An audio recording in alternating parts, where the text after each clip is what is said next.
Hello, I'm Viacus, and I want to talk to you today about champion points in low level specifically, and how points affect you and what roles in PvP you can actually do efficiently, effectively, more so for a group setting.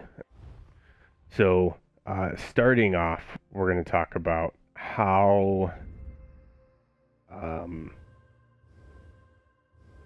these two red and blue skill trees, our champion point tree lines, all affect each other, and how being a lower level, how when you go against somebody who's a higher level, it takes a lot to, you just can't counter what they have. So this blue line, the mage, this is your damage line. The red is your defensive, and then your green line is your sustain, how you can actually sustain. And that's through magicka and stamina recovery and some health recovery as well. So first off, when you're starting out, you have, say you just got to level 160 and you want to get new gear and a new setup, and you're wondering why your meta build isn't dealing damage. And this is why. Because most players are putting at 810, putting this amount of champion points into their this ironclad, which reduces the damage from direct damage attacks. So that's quite exponential compared to what you can put in. So if you are champion point 160, the most points that you can put into one of these skill trees is 53 points. It's broken up. It's 53, 53, and 53. You can allocate it however you want. So how do we get the most out of it? And we're gonna focus right here. And the reason on ironclad and resistant we're going to be focusing here is because until next patch, when you get a baseline critical resistance, you are going to get bursted. They're going to deal 10k dizzying swing to you because it's going to crit and you have no crit resistance. You might be running divine on your armor instead of impenetrable. And so what we are going to do is help you to build a little tankier. So resistance, I have 1566 because I like to sit a little bit heavier on my critical resistance. You can put in the goal on your character sheet, and I'll show you what that looks like. On your character sheet, if you build into 3300 critical resistance, that's going to reduce critical damage by 50%. For physical and spell resistance, if you build into those right there numbers, 33,000, that's going to equal to 50% damage reduction just by physical resistance. So going to, since you're at a little bit lower level, you can't really sustain those numbers as easy. We're talking champion points. Champion points you can put in, try to get 1100 to 1200 in critical resistance, and then stack the rest in ironclad.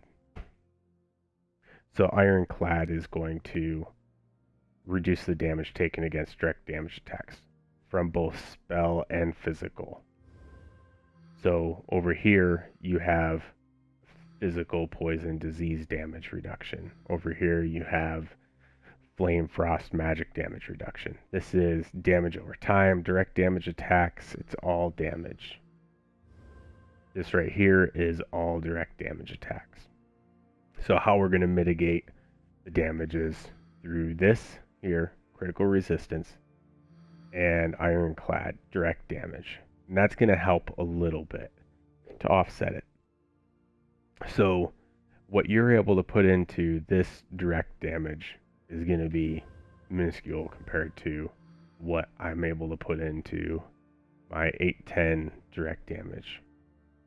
And then I'm able to stack into physical, penetration, and crit. So I'm countering everything that you put in, but it's going to help. And so instead of stacking into your damage, which you see your amount of damage CP won't be able to equal the amount that an 8-10 player can put into their resistance. So what you want to do is instead stack into more resistance through healing. So healing done is how you're going to mitigate being burnt down from damage over time, from magicka, from all of these other lacks of defenses. This here is how you're going to mitigate that damage, is through blessed. Whether you're magicka or stamina, you have abilities that you can stack on top of each other for healing over time, and burst heals in order to increase your healing. So let's talk a little bit more about these skill lines. So the mage, that is more of the magicka skill line. You have your blessed for healing, so anybody healing others, whether it's stamina or magicka healing, that's going to increase everything that you can do, all of your output. You have Elfborn for your critical damage and healing done with your magicka abilities. Your flame damage, shock, magic, or flame frost, shock and magic damage done, and then your spell penetration. So these are all of your magicka damages, along with this one, Thaumaturge, which is all damage over time effects, whether it's a spell or physical. And that brings me to the stamina side, which is critical and healing and damage from stamina abilities. Your physical penetration, which is also paired with physical poison and disease damage done. So these are your damage done for your stamina. Now both of them share this skill line, and we're not going to talk about all of these passives. You can look through them and you can see what you will unlock, what can help you out. But the ones that people are going to stack into are direct damage. So you need to mitigate that. And that's how you're mitigating that, is through this ironclad. So when you stack into this, you can do direct damage from spell or physical. You can do shattering blows, which is damage to individuals with damage shields. You got your physical weapon expert, light and heavy attacks from two-handed, one-handed, and shield, dual-wield bows, and werewolves. And then you have your staff expert, which increases damage on the magicka side with staffs from light, heavy attacks with destruction, restoration staffs, as well as the Sork Overload ultimate. So these are kind of for everybody, and you can tap into these right here, passives. So when you increase into either red, blue, or green skill line, when you get 100 points into each of these trees, so when you hit CP 300, you have all of your points allocated. That's going to give you a passive bonus to health, magicka, and stamina, but you have to have 100 points into it. That's why people say rush to CP 160, get base gear, start farming your gear, get to CP 300, get your passive health buff, because that's when you can actually start doing all of, even on the you can queue for some vet dungeons. So get to CP 300 and you allocate those points, and now you get that passive health magicka and stamina bonus. So we have the damage. We talked about the damage. We talked about mitigating damage. And now let's talk about mitigating resource loss. Is how I like to think of these. So you have your passive recovery. You have your recovery, increasing your recovery through Mooncalf for stamina recovery, your Arcanist for magic recovery, or Tenacity for increasing your magic and stamina recovery with fully charged heavy attacks. What you can also think about is mitigating your stat, how much stats you or how much resources you spend through reducing the cost.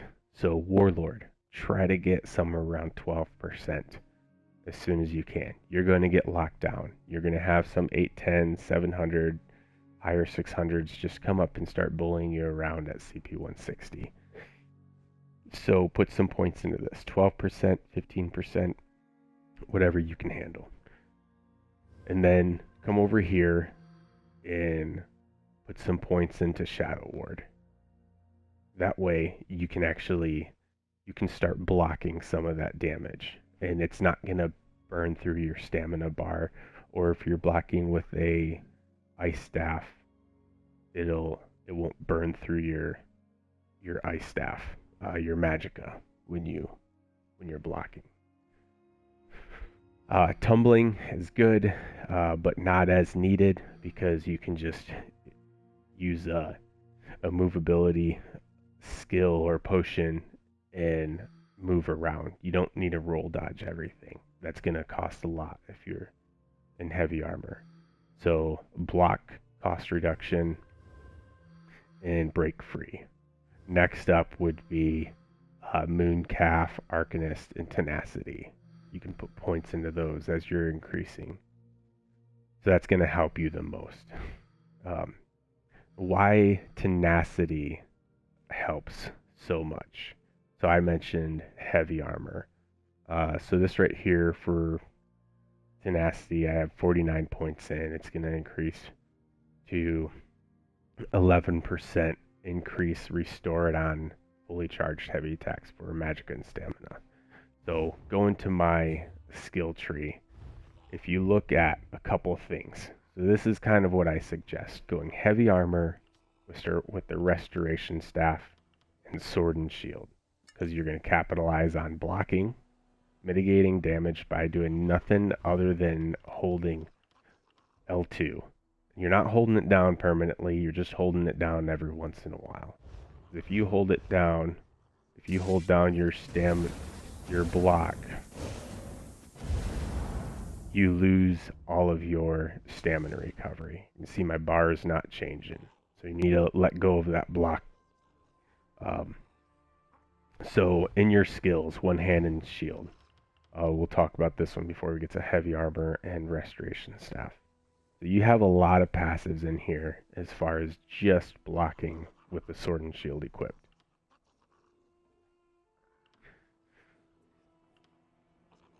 So go through these, try to understand each of them. Know that you can block a little bit more, you can get away with it.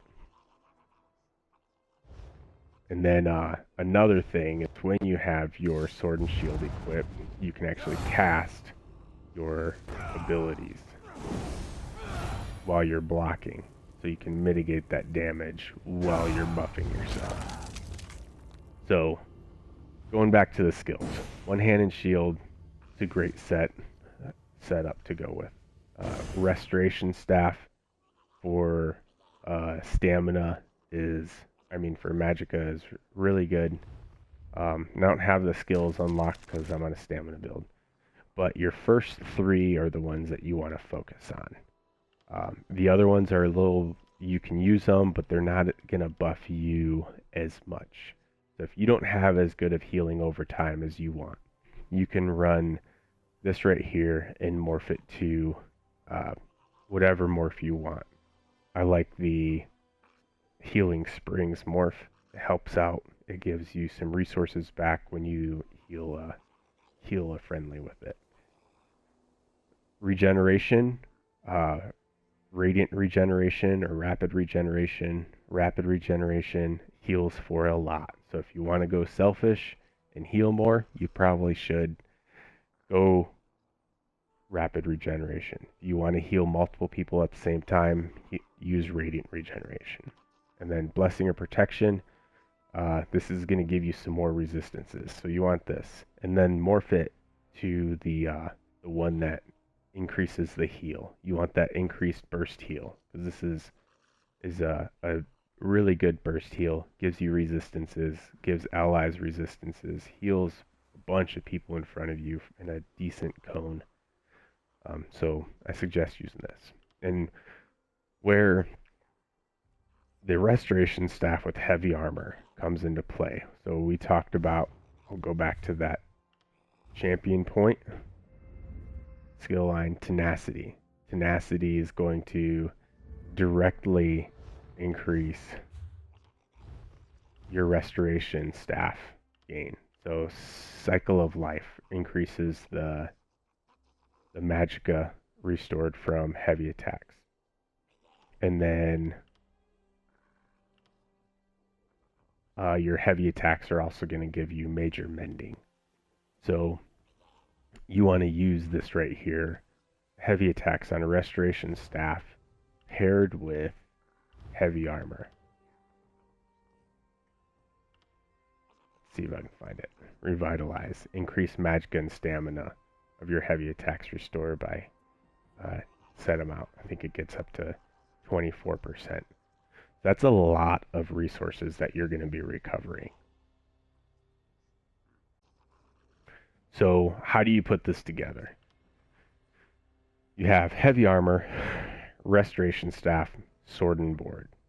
I suggest a set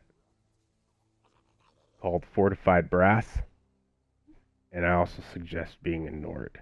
Just until you get to CP 300, 400, heavy armor, restoration staff, sword and board.